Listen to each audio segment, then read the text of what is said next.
birthday, dear Chris Killian.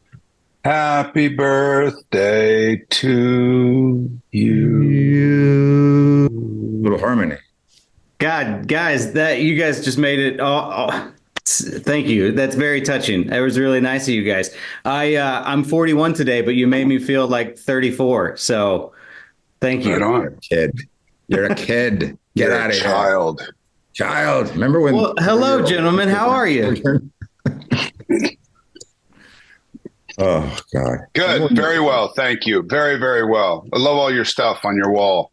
Oh, thanks. Yeah, it's way too much. I need to take more. It's like distracting sometimes. Batman, Spider-Man, Return of the Jedi, Flash Gordon. I mean, no way. Flash. Remember that? I love that movie. Yeah, dude. No, guys, I loved your movie. It was awesome. Me and my son watched it last night. And can I say, Peter, you really rock a mean biker stash. You look good with it. Thanks, man. It grows in fast. How old's your son? He's 17. Okay, cool. 17. He's 3. I thought you were going to say 3. Yeah. No. I mean, had he been 3, we still would have watched it together. I never really. I know. I get that from you. Yeah. What did he think? What did he like? What part did he like the most? I was definitely you jerking off an orangutan. Yeah. That was for sure his favorite part. Speaking of which, I think it's safe to say that's the first time, I've ever seen anyone get sexually assaulted by an orangutan. Is that the scene where you were like, I'm all in, like, let's do this? Yeah. Yeah. That simple. Yeah. It said Peter Dinklage, Glenn Close, maybe. And then they go, you get jerked off by an orangutan. Okay, good. Yeah. Well, I know you guys are total pros, but is it still a little unsettling to have Brendan Fraser screaming at you?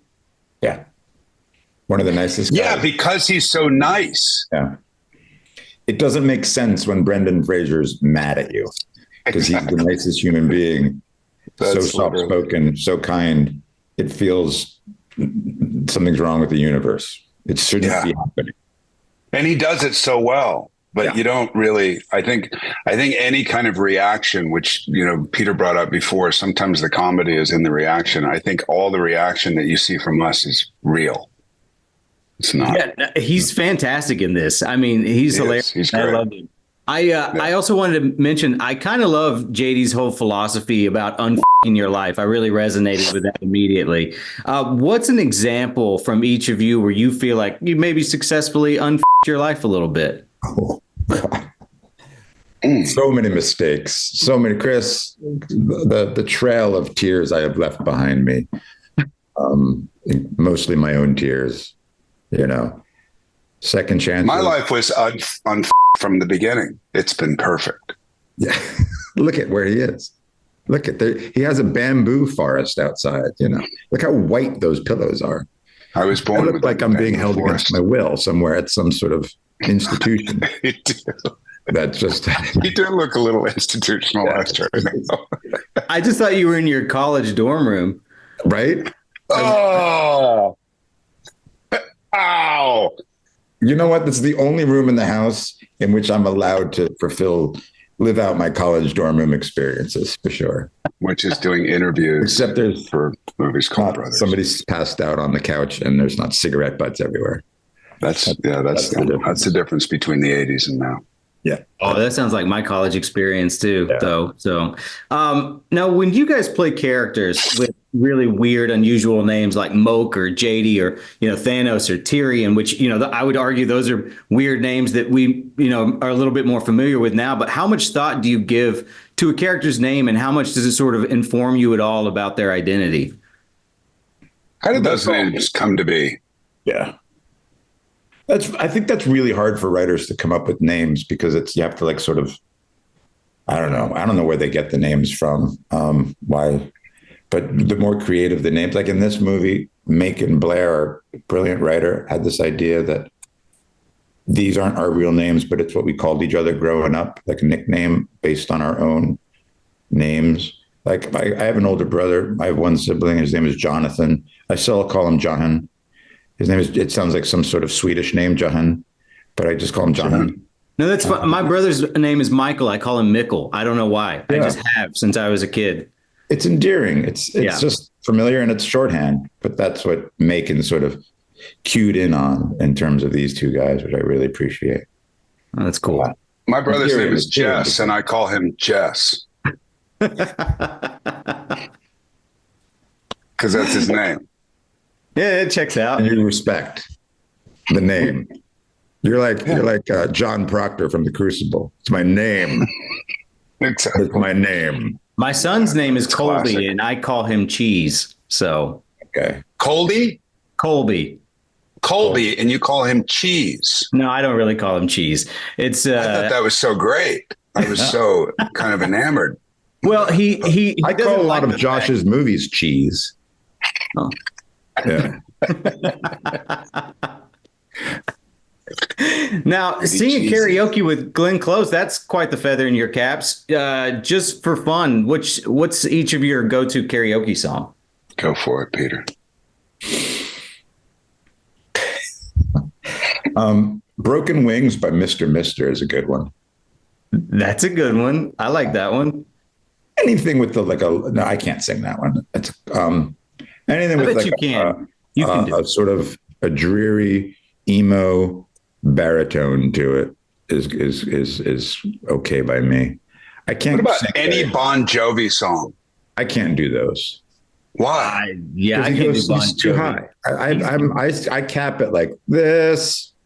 Those guys go way up. So any Louis Armstrong song.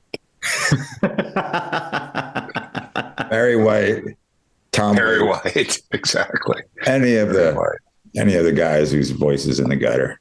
I'll do "Kiss" by Prince. It's got to be like the super high falsetto. Okay. I can fake that really high falsetto, but I can't do like Bon Jovi. No. I'll do Destroyer by Kiss. Wow. Nice. You're welcome. You guys, you should just try it a little bit right now. Yeah, I My know brother that's what can you're going sing for. really well. It's not going to And happen. His go-to is Chris Cornell, Black Hole Sun. No I'm like, way. Why do you subject yourself to that? But he Yeah. can actually do it. Yeah. This is it. This is Chris Cornell had a 4.5 octave range. By the way, the same as your friend Ariana Grande, 4.5 octave range. Does Ariana call me her friend? Yeah. Wow, that's really good to know. Thank you. I did SNL and Peter. I hadn't seen Peter since Brothers, and Peter showed up on set, and I was so excited. I looked up and I was like, "No way, you're here!" And he's like, "What's up, man? Do you know where Ariana is?" And I was like, "But it's me. It's Josh." Yeah, we worked And he's like, together. a "No, I'm long here to time see ago." Ariana Grande." Not true. Not true. She just happened to be there and a Yeah. fan of mine. You know what I'm saying? She was. Oh, that's right. She came up to you and said that she was a fan of yours. She didn't come up to me the whole show. So We she was a did fan. that movie Wicked together. So Oh, really? I never met her before, though. I was in a booth. I do the voice of a goat. That's cool. Yeah. You got to do what you got to do. You got to do what you got to do, man. Got to provide. Got to Speaking provide. of doing what you Forward. got to do, I wanted to ask Coming this question forward. before I'm out of time, guys. Brother, very tonally in the vein of twins. So knowing that, would you guys be open to doing like a crossover sequel with Arnold and Danny? Yes. Jeez. Yeah, why not, right? That Why would be wouldn't awesome. you do that? Yeah. I think that sounds like the greatest idea ever. I think if this hits, not hits, but if this does well on streaming, I think it's inevitable that it will go on to, we'll probably do 4 or 5 of these, 6, 7. Yeah. 6 or 7 of these, Pretty At cool. least. with Pretty cool. every animal in the zoo. Yeah. But only for the money. And it'll be obvious that we're just doing it for the money. That's right. Animals We're actually- and karaoke. We're not only going to be phoning it in, but we're actually going to be phoning in the performances on a phone, on an iPhone. On an actual phone and cutting actual back and phone. forth between Yeah. us. Guys, you guys are awesome. Thank you so much for your time. Josh, I work for Comic Book, so I got to ask you one quick question if you'll oblige me, and I apologize in advance. But there was a rumor online that you turned down the role of Green Lantern, and is that because you're holding out for an even cooler DC character? Okay. Wow. Wow. Wow. Here's the deal. Everybody talks about Thanos. Who made that glove thing? Eitri.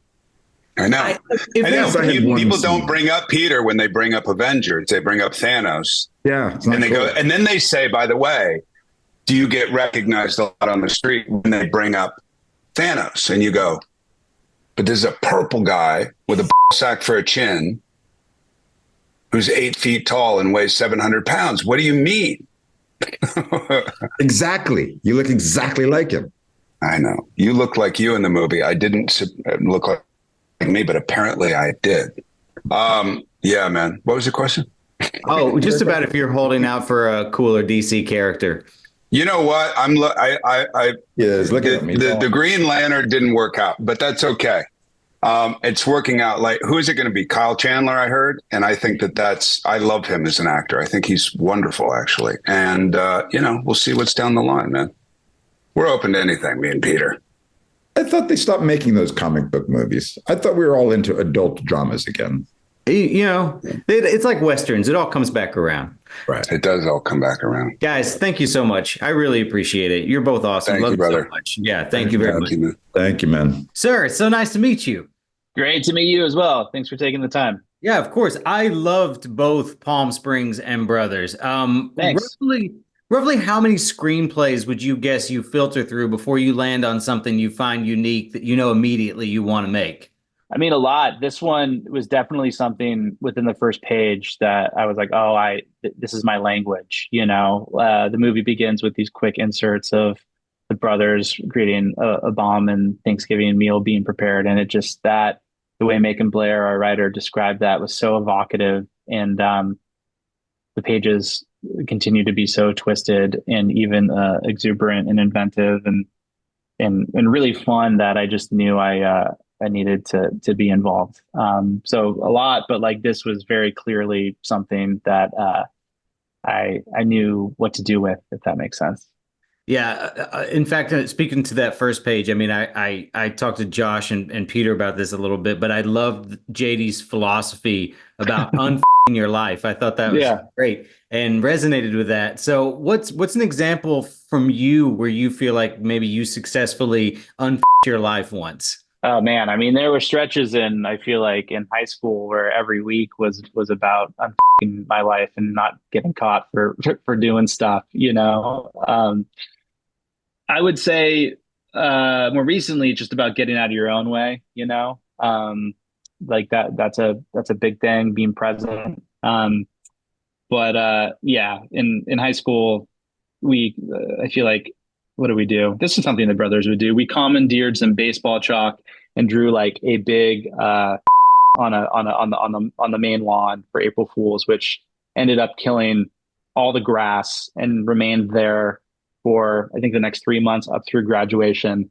And that was I think we actually got a lot of respect from the dean of students, and were warned not to do that in real life because that would lead to probably criminal charges or a little bit of like real discipline. But that was one thing I didn't learn how to do. But I learned that the more inventive I think the mischief can get, the more respect and forgiveness you could find. Yeah, I've got some high school stories that I could share with you, but I won't since we're recording. Now, one thing I wanted to ask was specific, like Palm Springs was, I mean, it was such a great movie. I mean, I loved it. And I wanted to know, like, what lessons from Palm Springs did you bring to directing Brothers, specifically in terms of like balancing comedy with like the deeper emotional moments? I think it's really knowing what those emotional moments are, protecting those, giving yourself space to really explore those, and then going to town on the comedy and getting different versions of stuff and trying things and listening to your collaborators and really locking arms and explaining what we're after to everybody making the movie so that everybody can come with ideas and kind of buy into that tone and make the tone even more distinct and better. And then it's really about just testing things, trying different things editorially to see kind of like if you're moving the audience in the way that you want to throughout the body of the story. Now, how unsettling is it to watch Brendan Fraser in real time just be a complete asshole? It's hard because he's such a sweet guy, He's a great actor in that sense. But I think that's what works about the Purple characters. I think he's such he's so deranged But there's a softness in there, that I think Brendan brings that's undeniable. Like I think there's a real yearning with that character. He wants to be a part of the Munger family in a way. So I think it helped the comedy and it helped the pathos of that character. But yeah, it's tough because I love that guy and he's such, especially to JD, he's such an No, he's so great in the movie. Did he bring any of his own ideas to the role? Was there anything that wasn't on the page that Brennan brought? yeah, I think we had a rehearsal, which was really helpful. And right after rehearsal, he went to do a fitting and he came back and seeing the hair guy and he got that buzz cut, which I think was very integral to that kind of like the menace of the character and kind of the level of seriousness that character takes himself. And then, every day it would be like I've one day in particular. This is the encounter that he had with Samuel, and that big wide shot where he's running out of the house. Brendan came to work and he's like, "I've tried it 3 ways," and he did 3 takes, completely different, each equally as hilarious and just like big and crazy. But that was like, that was every day with him. He was really smart, intuitive actor who just, again, got what this was and really wanted to have fun. Now, with Brothers having its roots in a heist story, did you take any inspiration from any classic heist films or anything that helped shape the film's tone or pacing? Yeah, Raising Arizona was a big one for us, just tonally and also just with the vernacular and the kind of the criminal, small time criminal mentality and also the twisted heart at the core of it. Midnight Run, less of like, more of like a buddy crime comedy, less of a heist film.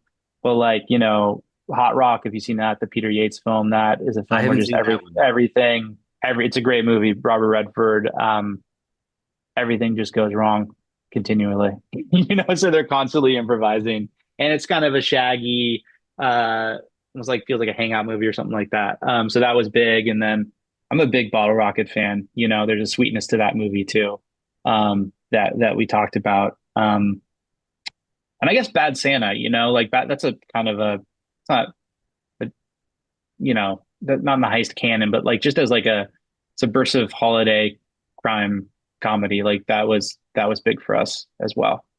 Yeah, I think I can sort of understand like the tone that you're talking about there, just in his attitude toward and his cynicism and things like that. Yeah, yeah. Now I also asked Josh and Peter this as well, but if there was ever an opportunity to do a crossover sequel with Arnold and Danny DeVito, would you be interested in that at all? Totally. But we got to do like a softer, sweeter movie. Like it's got to be them and Junior. We'll do like a Junior crossover. That's hilarious. I like I mentioned earlier, I loved Palm Springs. I mean that movie surprised me so much. I know I keep coming back to it or whatever, but as someone who's worked closely with Kristen Milotti, I was curious if you've watched The Penguin and what your reaction is to her playing Sophia Falcone. I've seen the first one. I got to catch up, and I was blown. I mean, it's not surprising to me because she's amazing and she can do anything. And I, I love her in the show. I think the show is great, and she's so psychotic and dangerous. It's really really fun to watch, and I'm really stoked for her. She's incredible in that. Also, Yeah. did I read this correctly? But are you also working on like a body swap comedy next with like Jennifer Aniston and I'm sorry, I'm spacing on who the other person is in it. Julia Roberts. Oh yeah, yeah, yeah. So have you filmed that or is that a thing that's still happening? We're working on it. We're in the script right now, and that's going to be that'll be I think similar to Palm Springs, which uses the time loop, but kind of as a catalyst for more surprising story. We're doing the same thing with the body swap and hopefully exploring new territory in that genre. That's kind of what I thought when I was reading it. I was very excited because of what you did with the time loop stuff in Palm Springs. I was like, I wonder he's planning on bringing to the body swap genre that we haven't seen before. So that's really exciting. Any teases at all anything that you can say about it? It'll be fun. It'll be fun and Yeah, it'll be fun. I respect it. I respect it. Last question for you, man. You've described Brothers as a very dysfunctional family road trip from hell or whatever. What's the most insane trip that you've been on? And was there anything from your own life that sort of inspired the sort of energy that you wanted to bring to this film? Yeah, I spent my childhood. Thanksgiving was like a huge holiday for my family just because there were birthdays and my parents' anniversary, and we'd always go out of town. We go to Chicago to visit my mom's family. So I spent a lot of time in the car driving from Chicago to like the sticks outside the city, actually where Groundhog Day was filmed, Oh, cool. in Illinois. Yeah, that Yeah. town. And it just felt like totally endless, and I wanted the movie to kind of feel the way it feels when you're in your car in the car with a family for too long, where the cortisol levels start to rise and it gets a little more insane, and pretty soon you don't know what's going on, and you're Get at a each little other's slap happy. throats a little bit. Yeah, it's a little slap happy for sure. That was definitely something that attracted me to it, and I just remember my brother. My brother was a little older than me. I remember my brother one year just being like very hungover, and we were in the it was a toll booth in Illinois, and I just remember he opened the car door and vomited, and then closed it again. And I don't think my parents like even saw from the back seat. So that's something that has stuck in my mind forever. That's awesome, dude. Well, it was a pleasure getting to meet you, man. I can't wait for everybody to check out Brothers. It's a lot of fun. Me and my son watched it, and we had a hoot with it, man. So thank you Oh, very right much. on. Yeah. He Cool. loved it. So it was great. I mean, he's 17, so this is right up his alley. Totally. Thanks All for taking right. the time, man. Yeah, of course. Thank you so much.